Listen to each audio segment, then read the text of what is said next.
જસદણ વિધાનસભાની પેટા ચૂંટણી પહેલા કોંગ્રેસમાં આંતરિક જૂથવાદ સામે આવ્યો છે। રાજકોટ તાલુકાના કોંગ્રેસ પ્રમુખે અમિત ચાવડાને પત્ર લખ્યો છે, જેમાં કોંગ્રેસે પાટીદાર સમાજને હાંસિયામાં ધકેલી દીધા હોવાનો આક્ષેપ કર્યો છે।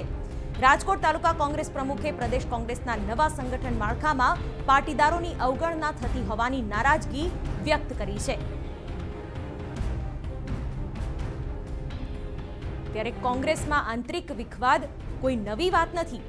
જસદણ વિધાનસભાની પેટા ચૂંટણી છે, જે કોંગ્રેસ માટે ગઢ બચાવવા જેવી જગદોજહેદ છે। તેવામાં કોંગ્રેસમાં આંતરિક જૂથવાદ સામે આવ્યો છે અને એક પત્ર લખવામાં આવ્યો છે। રાજકોટ તાલુકા કોંગ્રેસ પ્રમુખે અમિત ચાવડાને પત્ર લખ્યો છે, જેમાં પાટીદારોને અન્યાયની વાત કરવામાં આવી છે।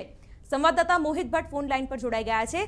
મોહિત, જસદણ ચૂંટણી પહેલા કોંગ્રેસમાં આંતરિક વિખવાદની આ બાબત શિવાની, સોશિયલ મીડિયામાં એક પત્ર વાયરલ થયો છે, જેમાં રાજકોટ તાલુકા કોંગ્રેસ પ્રમુખ સંજય કુટનો આ પત્ર છે કે જેમને કોંગ્રેસના પ્રદેશ પ્રમુખ અમિત ચાવડાને એક જે પત્ર લખ્યો છે ને તેમાં તેમને કહ્યું છે કે જે નવી વરણી કરવામાં આવી, નવી વરણીમાં પાટીદારોને જે તેમને જે જોઈતા હોય તે પ્રમાણે હોદ્દા આપવામાં આવ્યા નથી, પાટીદારોની અવગણના કરવામાં આવી છે અને આ જ વાતને લઈને પોતે નારાજગી વ્યક્ત કરી છે। તેમને એવું પણ કહ્યું કે વિધાનસભાની ચૂંટણીમાં અને તાલુકા જિલ્લા પંચાયતની ચૂંટણીમાં પાટીદાર સમાજે કોંગ્રેસનો સાથ આપ્યો, પરંતુ જે વરણી થઈ છે તેમાં પાટીદાર સમાજને અવગણના કરવામાં આવી તેવો તેમનો આરોપ છે। મહત્વની વાત છે કે સૌરાષ્ટ્રમાં અને ખાસ કરીને રાજકોટ જિલ્લામાં જ્યારે જે જસદણની પેટા ચૂંટણી હોય ને પેટા ચૂંટણી પહેલા આ પ્રકારનો જે સોશિયલ મીડિયામાં જે પત્ર વાયરલ થયું છે તેને લઈને કોંગ્રેસનો આંતરિક જૂથવાદ છે તે બહાર આવી રહ્યો છે।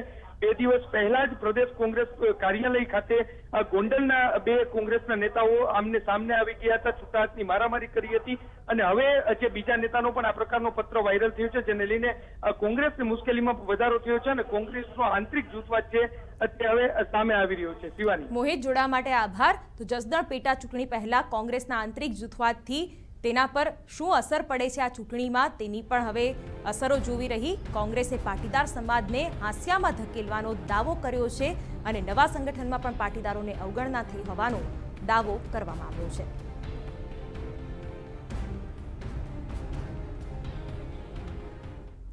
તો જસદણનો જંગ લોકસભાની ચૂંટણી જેટલો જ રોમાંચક બની રહ્યો છે। ભાજપ માટે તો પ્રતિષ્ઠાનો જંગ છે, તો કોંગ્રેસ માટે પણ આ તક પોતાનો ગઢ સાબિત કરવાનો છે। એવું મનાઈ રહ્યું છે કે કોંગ્રેસ પોતાના ઉમેદવારને જાહેર કરી શકે છે। ઉમેદવારમાં કુંવરજી બાવળિયાના નજીકના ગણાતા અવચર નાકિયાનું નામ મોખરે છે, ત્યારે અવચર નાકિયા બાવળિયાની ખૂબ નજીકના ગણાતા હતા। એવી પણ અટકળો હતી કે તેઓ પણ બાવળિયા સાથે ભાજપમાં જોડાઈ જશે, પરંતુ તેમણે કોંગ્રેસ પ્રત્યેની વફાદારી નિભાવી। નાકિયા કોળી સમાજના અગ્રણી છે અને તેનું જ ફળ છે કે એક દાવેદાર તરીકે તેમની પસંદગી થઈ। જસદણમાં કોળી ઉમેદવાર જાહેર થાય તેવી પ્રબળ માંગ રહી છે।